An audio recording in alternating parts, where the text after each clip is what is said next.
नमस्कार। छत्तीसगढ़ पंचायती राज अधिनियम 1993 के इस अध्याय में आपका स्वागत है। अब इस वाले अध्याय में अपन पढ़ने वाले हैं अध्याय नंबर 12 शास्ति के बारे में पढ़ने वाले हैं। शास्ति तो पहले तो मैं बता दूं कि शास्ति का मतलब क्या होता है। शास्ति का मतलब होता है दंड और जुर्माना। अगर किसी व्यक्ति को दंड दिया जाता है यानी कोई कारावास वगैरह मिलता है या जुर्माना यानी फाइन वगैरह होता है तो उसको हिंदी में अपन अधिनियम की भाषा में अगर कहें तो उसको शास्ति कह देते हैं। तो शास्ति कुछ और नहीं है बल्कि दंड या जुर्माना की जो व्यवस्थाएं बनाई गई हैं उसी को अपन क्या कह देते हैं, शास्ति। इसमें दंड भी आता है और जुर्माना भी आता है।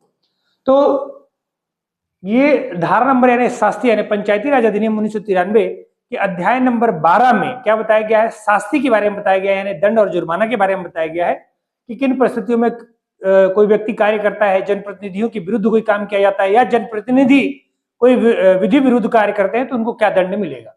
ये धारा नंबर 98 से 106 तक बताया गया, 98 से लेकर 106 तक बताया गया है। क्या क्या बताया गया है। पहला, ये कई बार सवाल पे पूछा जाता है, इनको ध्यान रखना है और ये पुराना वाला ही चलते आ रहा है। पंचायत सदस्य के अयोग्य हो जाने पर पद की हैसियत से कार्य करने पर दंड। यानी कोई पंचायत का सदस्य है जो पद में है मगर अयोग्य है यानी पद धारित करने के, इससे पहले वाले वीडियो में हमने पुराने वीडियो में देखा है कि उनकी योग्यता के लिए कुछ शर्तें निर्धारित की गई। तो अगर वो उन शर्तों को निर्धारित जो शर्त हैं उनको फुलफिल नहीं करता है और इसके बाद भी वो पद पर बना हुआ है तो ऐसी दशा पर उसको कितना लगाया जाएगा, तो उसके लिए अलग अलग सजा का प्रावधान है। पंच अगर होगा यानी ग्राम पंचायत का सदस्य है, पंच है या जनपद का सदस्य है तो उसको 50 रुपए का क्या दिया जाएगा, उसको एक तो पद से हटा दिया जाएगा और दूसरा 50 रुपए का जुर्माना लगाया जाएगा। जबकि सरपंच, उप सरपंच, जनपद, जिला अध्यक्ष और उपाध्यक्ष के लिए इसका जो जुर्माना रखा गया है वो इसका कितना रखा गया है, आपका 100 रुपए का रखा गया है। मतलब ये समझ लीजिएगा कि अगर पंचायत का कोई सदस्य है यानी पंच है या जनपद या जिला का कोई सदस्य है तो उसको 50 रुपए का जुर्माना लगेगा और बाकी जितने भी बचेंगे उन सबको 100 रुपए का जुर्माना लगता है। उसमें सरपंच आ जाएगा, उप सरपंच आ जाएगा, जनपद अध्यक्ष उपाध्यक्ष आ जाएंगे और जिला पंचायत अध्यक्ष और उपाध्यक्ष आ जाएंगे। यानी वो अगर अयोग्य है और इसके बावजूद भी पद की हैसियत से कार्य करते हैं तो उनको 50 रुपए और 100 रुपए का जुर्माना लग जाए। फिर पंचायत का कोई सदस्य या सेवक संविदा से हित अर्जित करता है उसके लिए क्या दंड है। तो पंचायत का कोई सदस्य मतलब जैसे पंच वगैरह हो गए और कोई सेवक जैसे जो सचिव होगा या ग्राम सहायक होगा वो पंचायत के सदस्य के रूप में क्या कर रहे थे, सेवक के रूप में कार्य कर रहे होते हैं। संविदा में हित अर्जित करता है यानी कोई उनके साथ कोई समझौता कर लेता है, कोई उनको सेवाएं उपलब्ध कराता है, ग्राम पंचायत कोई सेवा उपलब्ध कराता है और उसका ठेका किसने लेकर रखा हो, उसका जो ठेका है वो पंचायत के सदस्य ने या फिर पंचायत के किसी सेवक ने ले लिया हो यानी संविदा यानी समझौते के माध्यम से, तो ऐसी स्थिति में वो समझौता नहीं कर पाएगा। और अगर उसने कपट पूर्वक या गलती से समझौता कर भी लिया है तो उसको 1 वर्ष का कारावास होगा और जो दंड देने वाला व्यक्ति होगा, न्यायाधीश होगा, वो तय करेगा कि इसके लिए और जुर्माना क्या होना चाहिए और या दंड 1 वर्ष का कारावास और जुर्माना जो लगाता है वो दोनों भी लगा सकता है। तो ध्यान रखिएगा कि जो पंचायत का कोई पदाधिकारी या जो पंचायत का कोई सेवक होगा, कर्मचारी होगा, वो किसी प्रकार का हित अर्जित यानी संविदा के माध्यम से कोई ठेका वगैरह, कोई कॉन्ट्रैक्ट वगैरह, कोई ठेका पे कोई कार्य वगैरह पंचायत का नहीं ले सकता है और अगर यदि लेता है तो उसको 1 वर्ष का कारावास हो सकता है और जुर्माना भी हो सकता है या फिर दोनों हो सकते हैं। ठीक है। फिर हित अर्जन से पूर्व कुछ परिस्थितियों में ध्यान रखना है, कुछ परिस्थितियों में हित अर्जन कर सकता है, लेकिन हित का अर्जन करने यानी ठेका वगैरह लेना है तो कुछ मामले में वो कर सकता है। लेकिन हित अर्जन करने से पूर्व अगर ग्राम पंचायत का सदस्य है यानी ग्राम पंचायत का प्रतिनिधि है या ग्राम पंचायत का सेवक है तो उप संचालक या फिर संयुक्त संचालक पंचायत से अनुमति लेगा। अनुमति के पश्चात वो क्या कर सकता है, ठेका ले सकता है। और जनपद के मामले में वो कलेक्टर से क्या लेगा, अनुमति लेगा। जिला वाला फिर भी ठेका नहीं ले सकता, लेकिन जनपद और ग्राम वाले ठेका ले सकते हैं। जो ग्राम वाले होंगे वो संचालक या उप संचालक पंचायत के पास अनुमति लेंगे, जबकि जनपद पंचायत के जो लोग होंगे वो कलेक्टर के पास अनुमति लेकर ठेका ले सकते हैं। बिना अनुमति के अगर कोई ठेका लेता है तो 1 जो है वर्ष का कारावास और जुर्माना दोनों हो सकते हैं। पद में नहीं रहते हुए भी पंचायत की वस्तु या संपत्ति को पंचायत को नहीं सौंपना, यानी जो पुराना वाला सरपंच है या पुराना वाला जो सचिव है या कोई भी पुराना पूर्व का जो पदाधिकारी है जो पंचायत में कार्य कर चुका है, पंचायत का कोई सामान वो अपने पास रखता है और पंचायत का कोई अपने सामान रखने के बाद अब वो पद में नहीं रह गया, तो जब वो पद में नहीं रह गया तो अगले जो सरपंच जो बनेगा, नया सरपंच बनेगा या नया पदाधिकारी जो बनेगा उसको उनको सामान का चार्ज देना होता है। अगर उसने चार्ज नहीं दिया तो ऐसी स्थिति में 2000 रुपए का जुर्माना लगा सकता है। यानी पुराना वाला जो सरपंच होगा, पुराना वाला जो जनपद अध्यक्ष या उपाध्यक्ष होंगे, या पुराने वाले जो सदस्य होंगे, सरपंच सचिव वगैरह होंगे, वो लोग नए वाले सरपंच को क्या करेंगे, पुराना वस्तु देंगे। और अगर वो नहीं देते हैं और किसी मामले में विधिक कार्रवाई होती है, यानी कानूनी कार्रवाई होती है, तो 2000 रुपए का क्या लगाया जाएगा, उस पर जुर्माना लगाया जा सकता है। तो याद रखिएगा, पंचायत की वस्तु को बिना अधिकार रखना भी क्या है, जुर्म है, तो ध्यान रखिएगा। फिर पंचायत का कोई प्रतिनिधि अधिकारियों को सदोष अवरोध पारित करता है, इसका मतलब यह है कि पंचायत के पदाधिकारी को दोषी नहीं माना जाएगा। कोई बाहर का व्यक्ति पंचायत के पदाधिकारियों को कार्य करने से रोक रहा है, मतलब जहां वो जाना चाहते हैं, सदोष अवरोध का मतलब होता है जैसे ग्राम पंचायत में वो जाना चाहते हैं मीटिंग के लिए, लेकिन कोई बाहर का आदमी उसको मीटिंग लेने से रोक रहा है, या मीटिंग जाने देने से रोक रहा है, या जाना नहीं चाहता है लेकिन जबरदस्ती लेकर जाना चाहता है, तो ये सदोष अवरोध कहलाएगा। यानी उसकी मर्जी के खिलाफ, यानी जो वो कार्य करना चाहता है उसके मर्जी के खिलाफ कोई कार्य करना, वोट देने से रोकना, मत देने से रोक देना, या किसी के पक्ष में बोलने देना, या कुछ भी करना, सदोष यानी जाने आने से रोका, तो ऐसी स्थिति में 1 माह का कारावास और 500 रुपए का जुर्माना और दोनों हो सकते हैं। मतलब हम किसी पंचायत पदाधिकारी को उसके जो है कहीं जाने आने से या पंचायत के कार्य में कोई दखल नहीं देते हैं, और अगर उसको जाने आने से रोका, हमने सदोष अवरोध कारित किया, तो ऐसी स्थिति में 1 माह का कारावास और 500 रुपए का जुर्माना हो जाएगा। इसलिए पंचायत पदाधिकारी ने किसी को भी व्यक्ति को नहीं रोकना है। हर व्यक्ति का जो स्वतः निर्णय होता है आने जाने के लिए, जहां पर वो अधिकार रखता है जाने का, वो अधिकार जा सकता है, ठीक, उसको रोकना नहीं।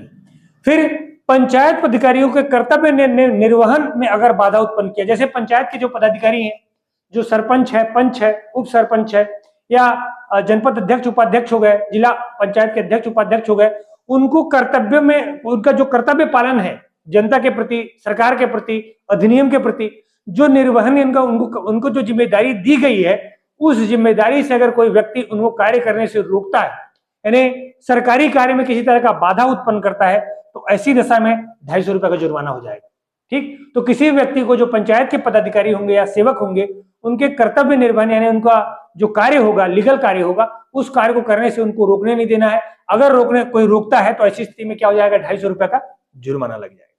फिर पंचायत में लगे सूचना को हटाने या मिटाने पर दंड, यानी कोई व्यक्ति जो पंचायत में कोई सूचना पटल पर, कोई बोर्ड में कोई सूचना लगी हुई है, कोई मीटिंग की सूचना लगी हुई है, किसी प्रकार की कोई जानकारी लगी हुई है, अगर कोई बाहर का व्यक्ति उसको मिटाता है या हटाता है बिना अधिकार के, बिना सूचना के, तो ऐसी स्थिति में उसको 250 रुपए का जुर्माना लग जाएगा। यानी पंचायत की किसी भी सूचना को हम न हटा सकते हैं और नहीं मिटा सकते हैं, उनको पंचायत पदाधिकारी ही मिटा सकते हैं और हटा सकते हैं। हम अगर हटाएंगे तो क्या हो जाएगा, 250 रुपए का जुर्माना। फिर पंचायत के पदाधिकारी या सेवक जो को चल अचल संपत्ति की बोली लगाने पर प्रतिबंध है, मतलब कि अगर मान लीजिए पंचायत जो है अपने किसी सामान का या किसी चल अचल संपत्ति का क्या करता है, नीलाम करता है, और तो ऐसी स्थिति में पंचायत पदाधिकारी यानी वही नीलाम कर रहे हैं, और पंचायत के पदाधिकारी या सेवक उसमें बोली नहीं ले सकते, यानी नीलामी में हिस्सा नहीं ले सकते। लेकिन अगर इसके बावजूद भी बोली लगाता है, अगर पंचायत का पदाधिकारी क्या लगाता है, बोली लगाता है, तो सबसे महत्वपूर्ण चीज है कि उसको पद से हटा दिया जाएगा। पद से हटाने की कार्रवाई की जा सकती है और 250 रुपए का जुर्माना लग जाएगा, यानी 250 रुपए जुर्माना। और संभव है कि अगर उसका मामला ज्यादा संगीन हुआ तो ऐसे में उसको क्या किया जा सकता है, पद से भी हटाया जा सकता है।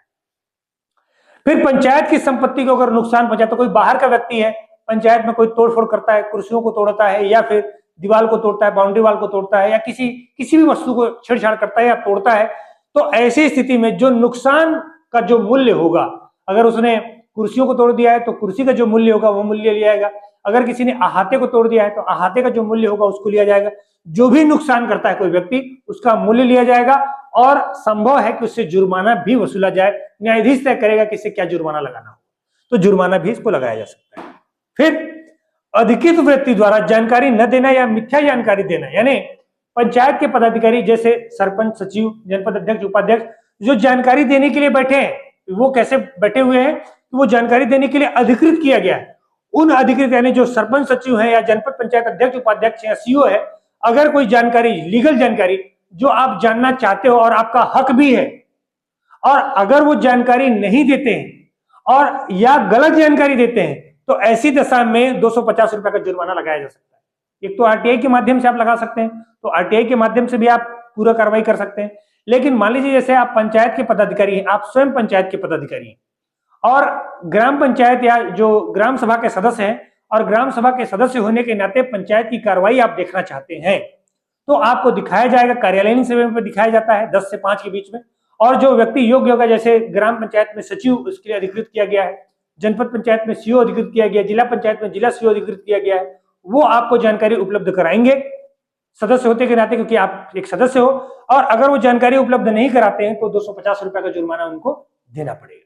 फिर सारे महत्वपूर्ण चीजों का एक खास बात कि सारे जुर्माने जो होंगे, जो भी जुर्माना लगाया जाता है यहाँ, वो भू राजस्व के तौर पर देय होंगे। इसका मतलब ये होता है भू राजस्व के तौर पर देय होने पर अगर आपने इन जुर्माना को नहीं पटाया या इन जुर्मानाओं को पटाने में अनदेखी की तो ये माना जाएगा कि आपने भू राजस्व नहीं पटाया है। और जो व्यक्ति भू राजस्व नहीं पटाता है उसकी जमीन जब्त कर ली जाती है, उसकी यानी संपत्ति की क्या कर ली जाती है, जब्ती कुर्की कर ली जाती है।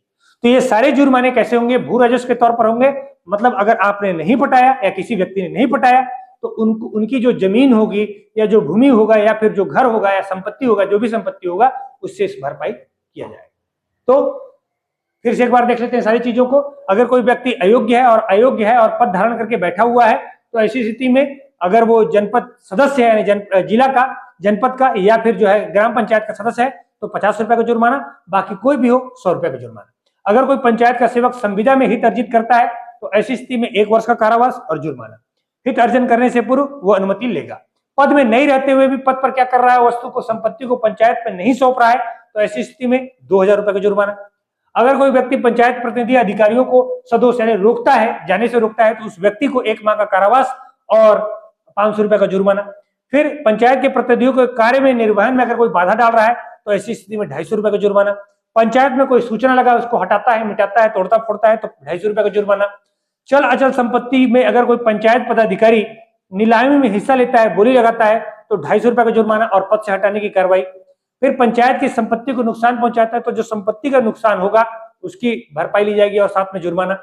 अधिकृत व्यक्ति द्वारा जो जानकारी आपको मिलना चाहिए वो जानकारी अगर नहीं दिया जा रहा है और गलत जानकारी दिया जा रहा है तो 250 रुपए का जुर्माना। और इसके अतिरिक्त ये सारा चीज भू राजस्व के आधार पर देय होगा, यानी भू राजस्व की तरीके से वसूला जाएगा।